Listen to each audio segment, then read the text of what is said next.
Innal hamdalillah nahmaduhu wa nasta'inuhu wa nastaghfiruh wa natubu ilaihi wa na'udzu billahi min shururi anfusina wa sayyiati a'malina. Man yahdihillahu fala mudhillalah wa man yudlil fala hadiyalah. Ashhadu an la ilaha illallah wahdahu la syarikalah wa ashhadu anna Muhammadan abduhu wa rasuluh. Allahumma salli wa sallim ala rasulillah qudwatina wa uswatina habibina khalilur rahman Muhammadin sallallahu alaihi wasallam wa ala alihi wa ashabihi wa man tabi'ahum bi ihsanin ila yaumiddin. Wa qala Allah ta'ala ya ayyuhalladzina amanu taqullaha haqqa tuqatih wa la tamutunna illa wa antum muslimun. Amma ba'd. Ya ibadallah, ma'asyiral muslimin, ikhwani fid din rahimani Allah wa iyyakum ajma'in. Usi nafsi wa iyyakum bittaqwallah. Fattaqullaha mastata'tum. Fattaqullaha haitsu ma kuntum la'allakum tuflihun. Saudara-saudaraku kaum muslimin yang dimuliakan Allah Subhanahu wa taala. Alhamdulillah, segala puji hanya milik Allah Subhanahu wa taala. Kita bersyukur kepada Allah atas segala nikmatnya. Salawat dan salam kita tujukan untuk Nabi kita Nabi Muhammad sallallahu alaihi wasallam.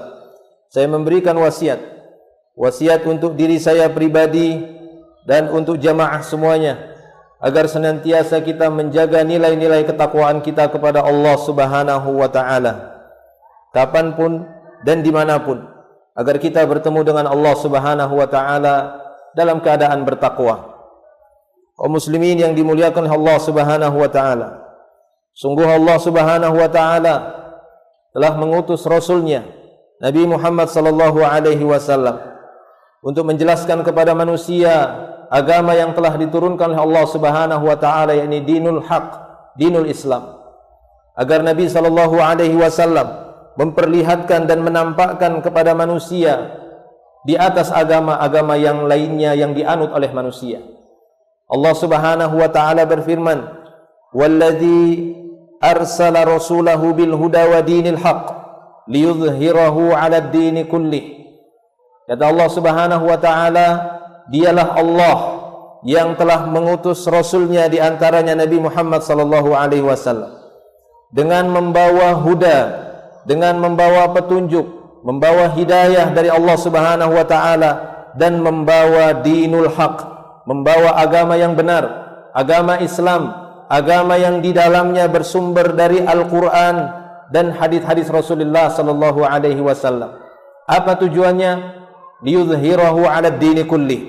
Tujuannya agar Allah Subhanahu wa taala, demikian juga Nabi Muhammad sallallahu alaihi wasallam memperlihatkan dan menampakkan agama yang benar tersebut di hadapan manusia, yang mana kebanyakan manusia tidak menganut agama Allah Subhanahu wa taala, tidak beriman kepada Allah Subhanahu wa taala.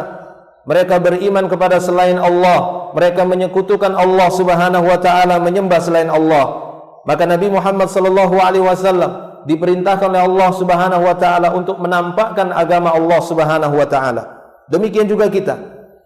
Maka kita juga diperintahkan untuk memperlihatkan agama Allah, memperlihatkan ketakwaan, mengajak manusia kepada agama yang benar.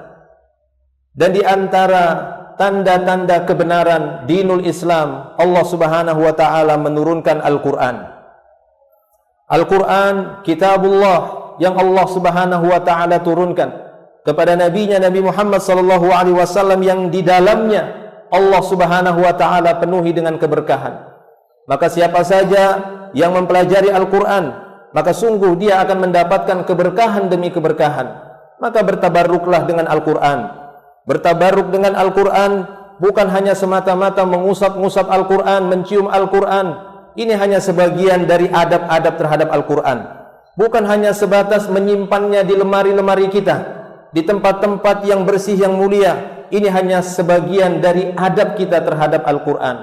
Akan tetapi bertabarruk dengan Al-Quran, mengambil keberkahan dari Al-Quran adalah dengan mempelajarinya. Minimalnya mempelajari bacaannya, lalu mempraktekkan bacaan tersebut. kemudian berusaha untuk memperbanyak bacaan tersebut.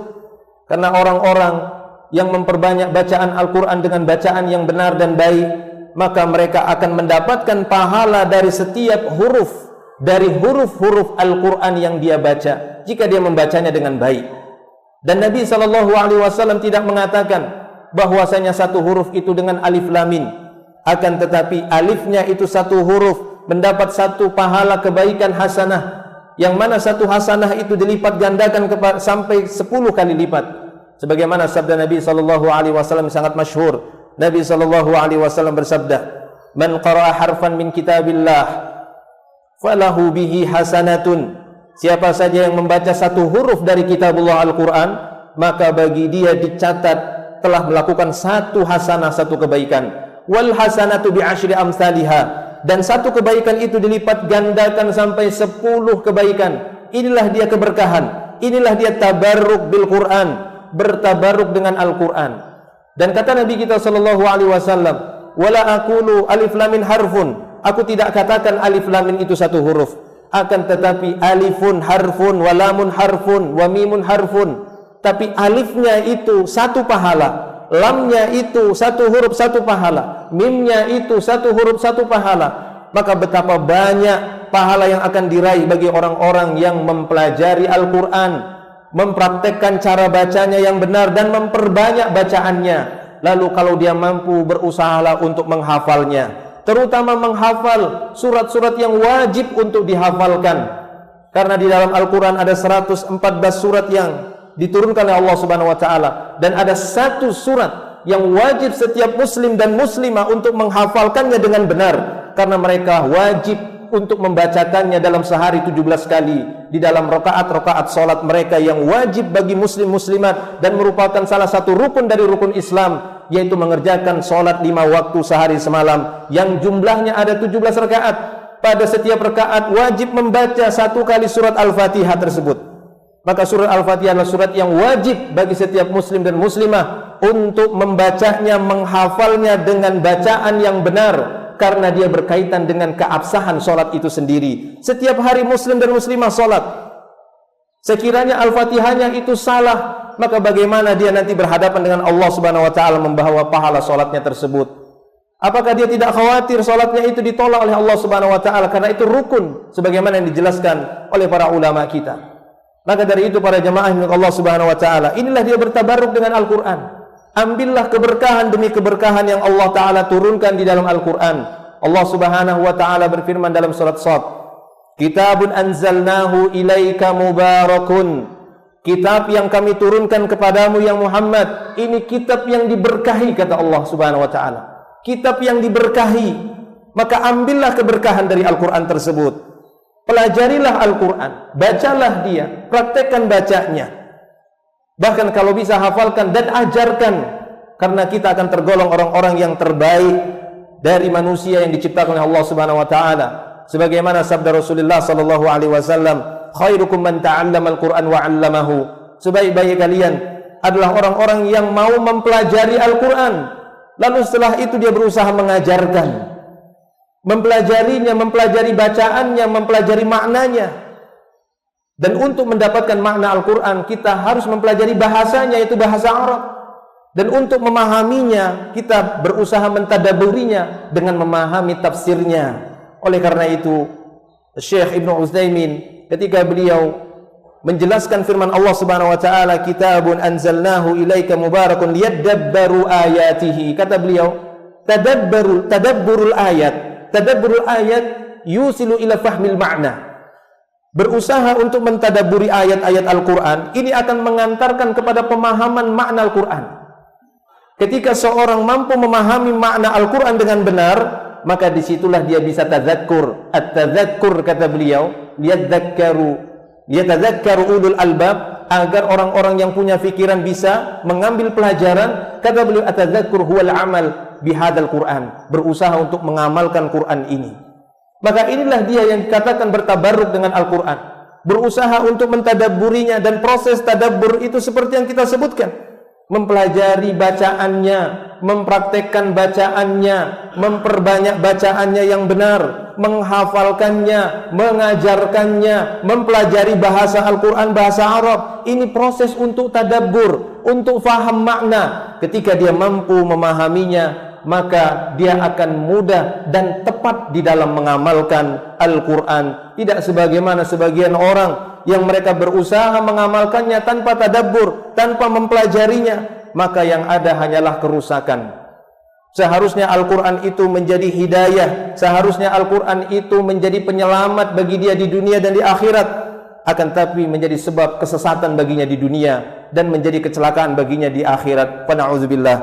Allah Subhanahu wa taala berfirman dalam surat Thaha, "Wa man ittaba'a hudaya fala yadhillu wa la yashqa." Siapa saja yang ittiba kepada hidayahku ini, yaitu Al-Quran, siapa saja yang mengikuti petunjukku, kata Allah, yaitu Al-Quran, maka dia tidak akan sesat di dunia, wala yadillu fi dunya, wala yashqa fil akhirah. Dia tidak akan tersesat ketika hidup di dunia, tatkala dia betul-betul mengikuti Al-Quran ini dengan benar, sebagaimana yang sudah kita sebutkan sebelumnya. Dia tidak akan sesat di dunia ini, dan dia juga tidak akan celaka masuk ke dalam neraka nanti di yaumil akhir.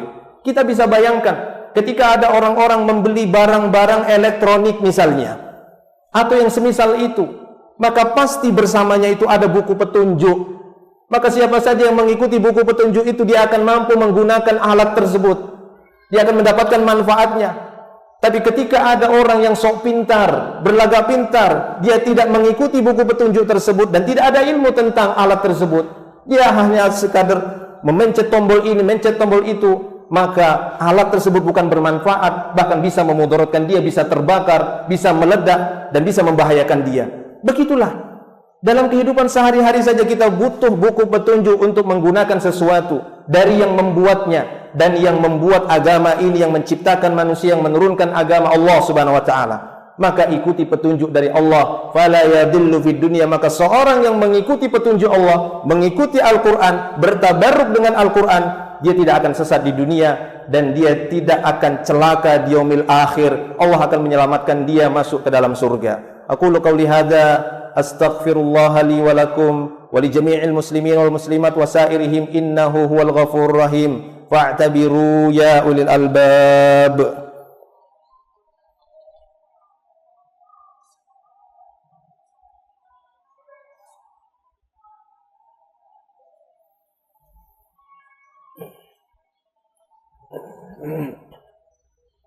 Alhamdulillahi rabbil alamin, wassalatu wassalamu ala ashrafil anbiya'i wal mursalin, nabiyyina Muhammadin sallallahu alaihi wasallam wa ala alihi wa ashabihi wa man tabi'ahum bi ihsanin ila yaumiddin. Amma ba'd. Ma'asyiral muslimin rahimani Allah wa iyyakum ajma'in. Allah Subhanahu wa ta'ala berfirman, afala yatadabbaruna al-Qur'an am ala qulubin aqfaluha. Mengapa mereka tidak mampu dan tidak bisa mentadaburi Al-Quran? Kenapa mereka tidak mau mentadaburi Al-Quran? Tidak mampu mentadaburinya? Ataukah dalam hati mereka ada aqfal, ada qufl, ada gembok yang mengunci hati mereka? Maka di antara satu hal yang menghalangi manusia untuk bisa mentadaburi Al-Quran, mempelajarinya, dia kesulitan mempelajari, membacanya, memperbanyak bacaannya, mempelajari bahasanya, mentadaburinya, karena hatinya belum dia buka untuk Al-Quran. Dia masih mengunci hatinya, sehingga Al-Quran itu tidak masuk di dalam hatinya. Sementara hati manusia itu membutuhkan cahaya Allah, membutuhkan Al-Quran sebagai suplemen bagi hatinya, sebagaimana badan kita membutuhkan suplemen. Jika tidak, mati badan kita, akan kurus, akan sakit. Hati pun demikian.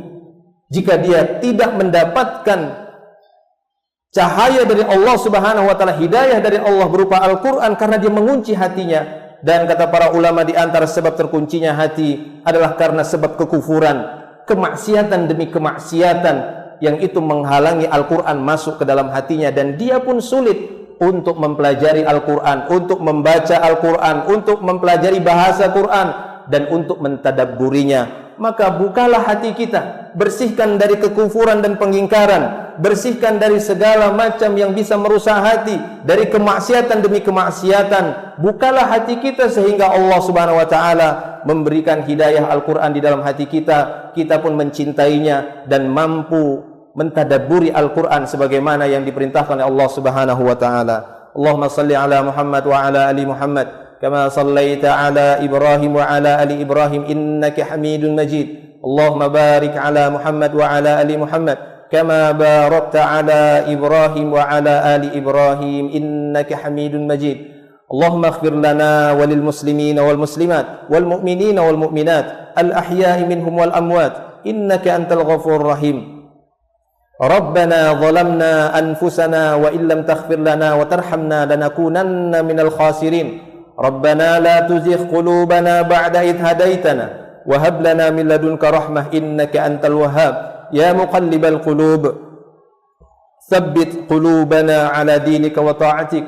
Rabbana atina fid dunya hasanah wa fil akhirati hasanah wa qina adzaban nar. Wa sallallahu wa sallama ala nabiyyina Muhammadin wa ala alihi wa sahbihi ajma'in. Akhiru da'wana alhamdulillahi rabbil alamin. Aqimus shalah.